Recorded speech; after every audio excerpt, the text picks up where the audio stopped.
Welcome to the Lokar Car Show. I'm your host, Sam Adavi. I'm finally back home. We're coming to you from the set of Sam's Garage, and this special how-to episode is presented by NH Oil Undercoating.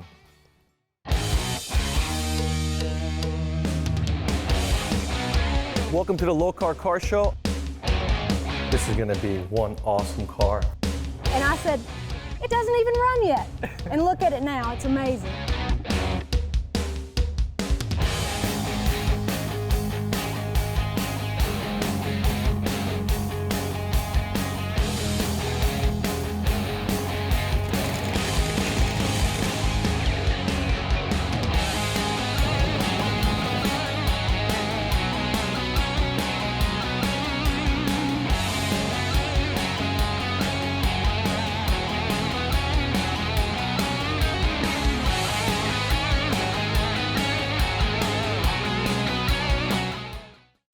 Welcome to the Lokar Car Show. I'm your host, Sam Adavi.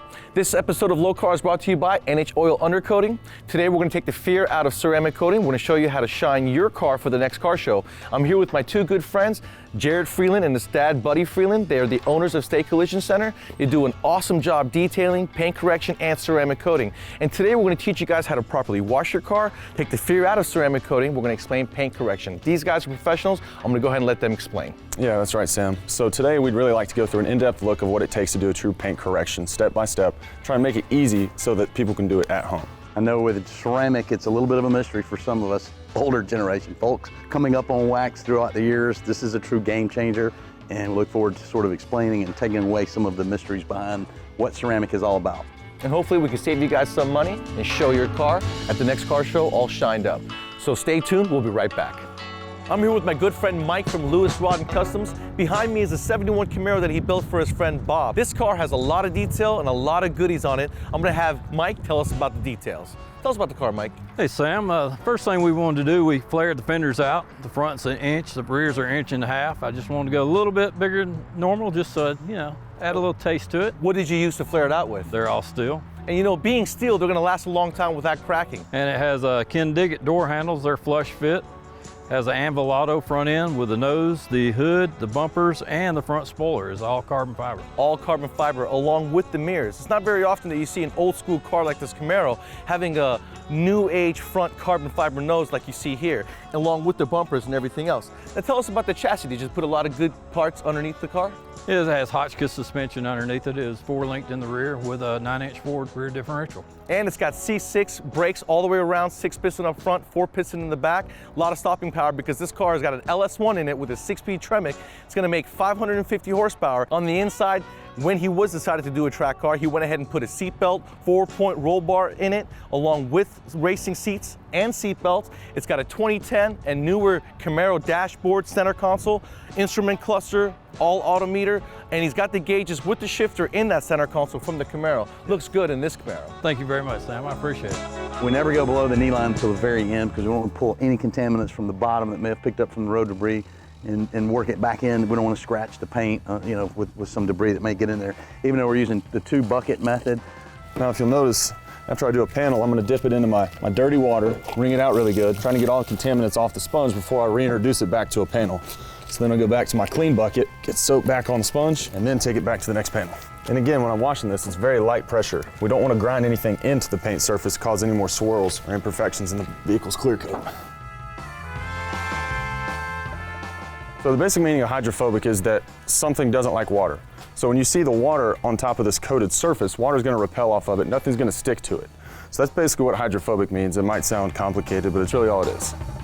All right, so now that we have finished washing the car, we're gonna go ahead and start prepping the car for the ceramic coating, and this is where the polishing and the compounds come into play. And I'm gonna have Jared explain to you what the difference is between polish and compound and the different buffers that are available today. Yeah, that's right, Sam. So most cars are gonna be more than happy with going with at least a 2-stage process right here. So this is gonna be our compounding pad, which is gonna cut through the clear coat. This is designed to cut. So when your vehicle has a scratch, that's basically just a gully that's in your vehicle's clear coat. So in order to make that go away, we've got to level the surface, which will make it look like glass. Then once we finish with our compounding stage, we're gonna move on to polishing.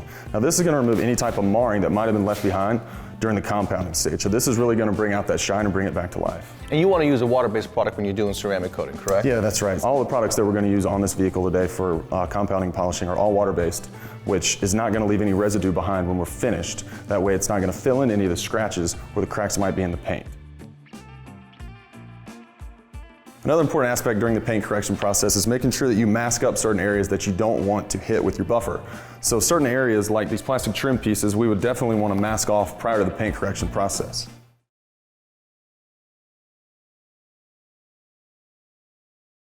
Lokar Car Show, presented by Appalachian Backroads. Appalachian Backroads, Virginia is for lovers. Original Parts Group Incorporated, unbeatable quality, price, and in-stock selection for GM restoration and high-performance parts. NH Oil Undercoating Incorporated, NHOU, the official oil-based rust-proofing system. Lokar Performance Products, quality, plain and simple.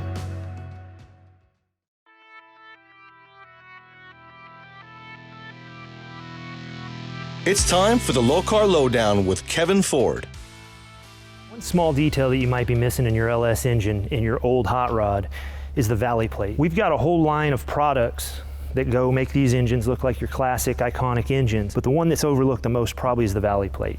We offer this in a few different versions. We've got LS1 and LS3, so if you've got an LS3 and you need to block off the DoD ports and you want to improve the look, we've got that. Comes with O-ring for all the seals. You've got, in this case, we've got a breather oil fill version, and in this version we've got a built-in baffle system to run your breathing off the center of this. We also offer oil pressure relocation block. This gets you down to the bottom above the oil filter, and you can relocate the sensor so you're not up here unsightly in front of everything you're doing. This is just another addition to everything you can do to make your engine look like a classic engine but still have the modern performance of an LS and the reliability. Not only that, it's a little better for the environment. So check us out on lokar.com.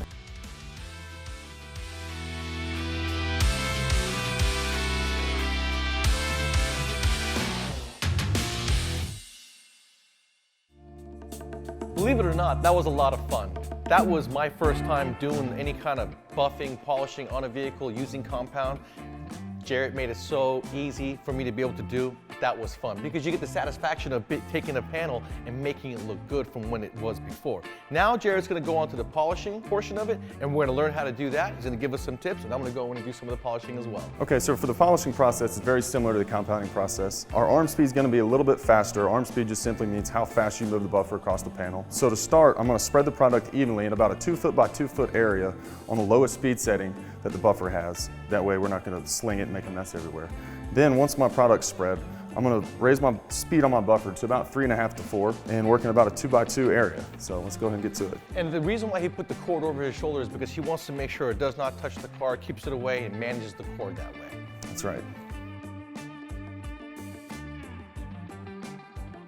So basically this polishing stage right here is a single stage paint correction, and this will be sufficient for most of you guys at home who are doing your at-home DIY ceramic coating procedure. You have a new car and you just want to give it a nice shine. A one-stage polish will probably do good for you. Unless you have something deeper, that's when you want to go to a professional like yourself and get exactly. a second and third stage. That's correct. So this polishing pad right here is really going to bring out the shine in this vehicle's clear coat. That's all this is designed to do. This might cut down on some of the imperfections, but this is really going to bring out the shine in it. All right, so now that we have got the polishing out of the way, we're ready to put the ceramic coating on. But before we do that, we have to prep the surface, and that is by getting all the contaminants off. And NHOU does include a small bottle inside your kit to do that with, and you can go on their website and get the supersized bottle because you're gonna wanna use this a lot. Tell us about what we're gonna do with this. Yeah, so the surface prep is gonna be our final step before applying the ceramic coating. What this is gonna do is lift any oils or anything that might be left behind on the surface. So the key for the longevity of the coating is gonna be the prep. So this is really the most important part right before we lay down the final product. And this is where you wanna use goggles and glasses because this could be a little corrosive, irritating, so this is a good time to use goggles and glasses. One final point, with these microfibers that come with the kit, before we start touching this perfected paint that we have right here, we're gonna make sure we rip off these tags to prevent any type of scratching and shake them out really well before we use them.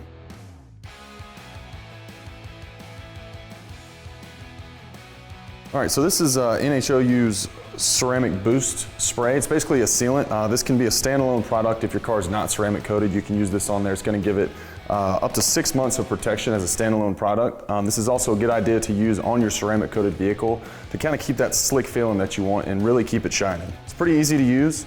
You just simply spray it onto the panel, take a dry, clean microfiber, and kind of work the product into the panel. You need shade to do this. You definitely don't want to do this in direct sunlight, but wipe it on, wipe it off.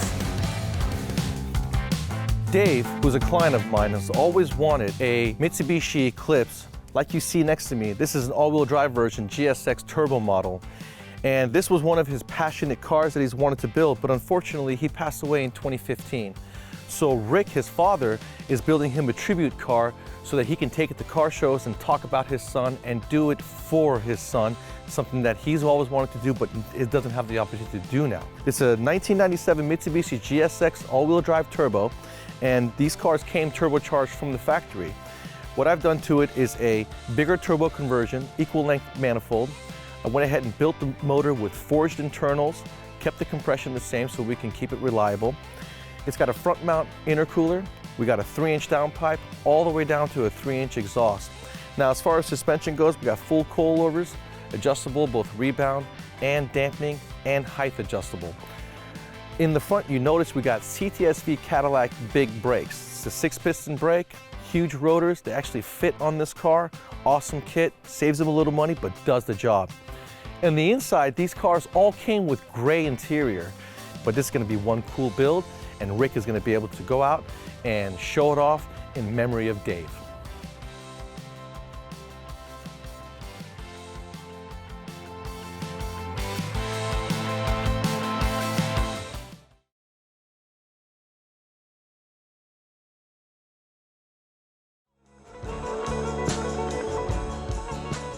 I'm here with Ray. Behind me is his 2008 Honda S2000. A lot of work done on this car. We built this car for him about 6-7 years ago. It's sporting a turbo, makes 320 horsepower at the wheels. It's got the stopping power to go ahead and stop it as well with 14-inch disc brakes up front, 6-piston calipers, same with the rear, lowered, awesome wheels. I'm gonna have Ray tell us about the car. Honda S2000 AP2. It's got a big Turbonetics turbo on it, big brake kit, G wheels, and it's got a full exhaust. Now, Ray, I've noticed the car looks really good. What did you do to make it look so good? Yeah, I applied the NHOU ceramic cell application kit. Everything's in the box. Yeah, because you're gonna do a detail job on your car. First, you're gonna polish it and get that stuff off. You need the degreaser to go ahead and put the ceramic coating on. It's gonna go on the finish. You'll actually spend more time degreasing your car than the actual application of the product. I ended up doing the 2 coats because the first coat went on so easy, so fast. And you know, in the bottle, it gives you enough ceramic coating to do a full-size car twice. This one being as small as it is, you could probably get 3 coats out of it. Now, did you allow it to sit 48 hours after you applied it? Yeah, the instructions say let it sit for 48 hours. I was a little hesitant because I live in an area where I have a parking deck. Followed the instructions, let it sit, and then once I was able to put it out into the sunlight, it couldn't be any more happy than how it looks.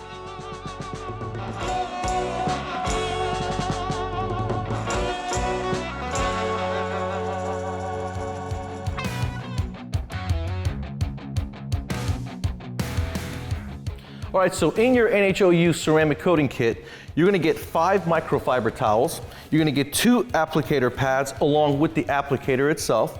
You're gonna get the magical bottle of ceramic coating along with the surface prep, the clay bar, and 2 awesome stickers. All right, this is everything you're gonna need to be able to ceramic coat your car at home. In the future, you can go onto their website and purchase bigger bottles of the high gloss, and if you need surface prep, they got both of those on their website. So we've got our applicator block here and our piece of fabric that comes in the kit. So all I'm gonna do is take this with the soft side down, try and roll it up as neat as possible right here. And now when we're first starting, we're gonna make sure that we prime this pad. All that means is we're gonna get plenty of product on this for our first initial application, plenty of material on here to start with. And that's gonna start us off here. We're gonna work in small areas. I think one of the things we get in trouble with any products, whether it's waxes or ceramics or any of those products, is we try to do too big of an area and try to come back and wipe it off. The ceramic product, you really have to maintain a small enough area that you can control. your temperature and your conditions will have a bearing on that. And this is where you said you don't want to put down force, you want to have more friction. Well, when we're removing it, we want to use more friction than pressure. If we use too much pressure on it, we can let that sit and let that flash off for a few minutes or a few seconds. Your conditions in each particular situation are going to dictate how long you have to wait to wipe that off. Now explain the nanotechnology. Well, nanotechnology is really one of the biggest key factors to the ceramics ability to have this very long-lasting effect. A chemical bond, or not necessarily a chemical bond, but an electronic bond, covalent bond. The other particles that we do, wax, polymers, and sealants, they're very large, and those particles sit on top. This nanotechnology gets down into the cracks and crevices of the cross-sections of paint and allows this product to really grab a hold and give you extreme, long-lasting effects.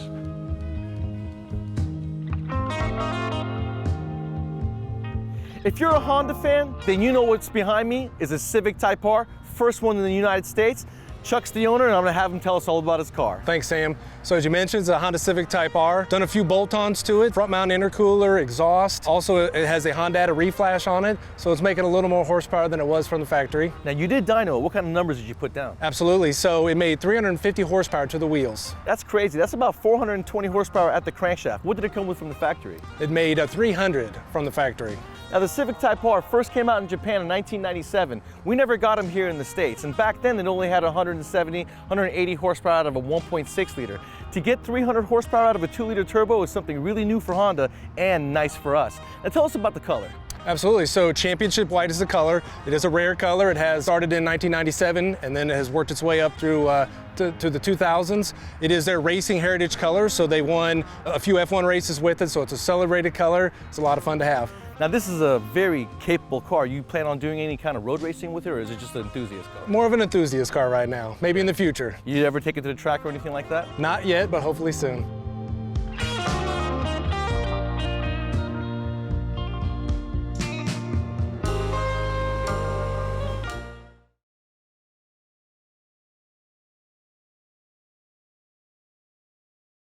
Lokar Car Show, presented by Appalachian Backroads.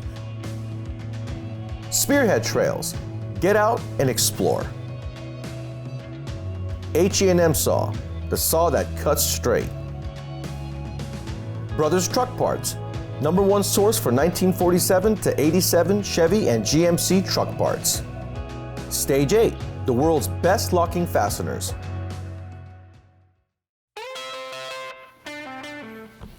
Welcome back. Now let's go check out some cool cars.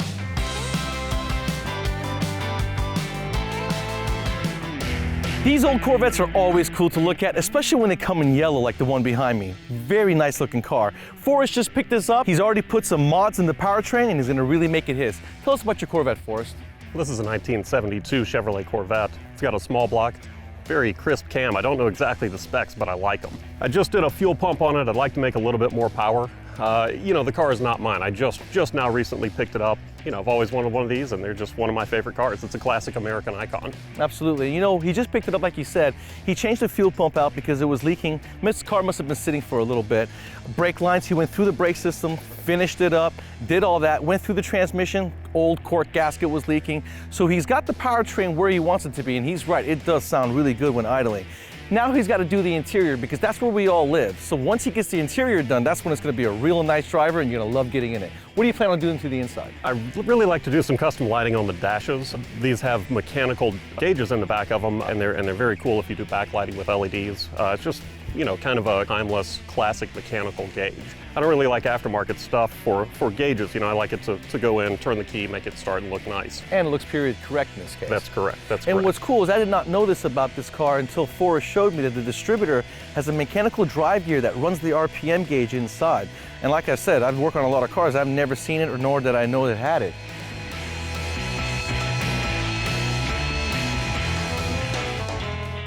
Now, you know, we've all been waiting for the much anticipated mid-engine C8 Corvette.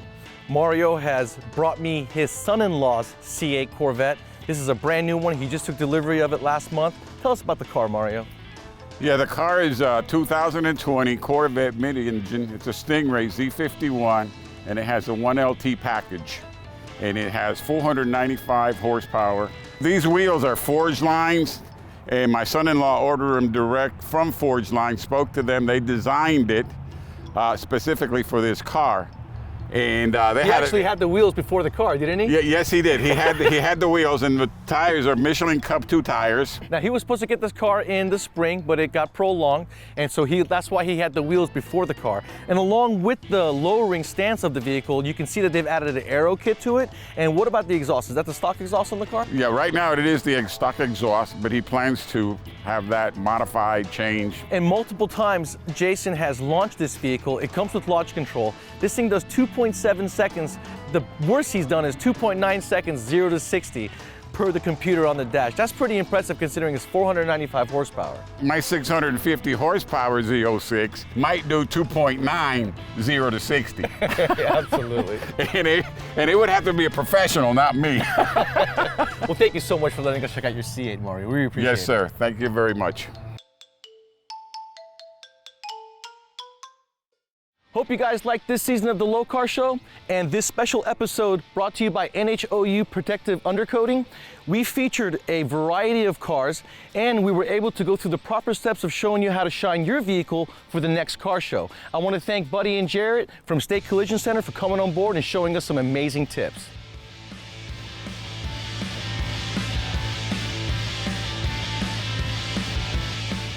I hope you enjoyed the Lokar Car Show, showcasing some of the country's most beautiful automobiles.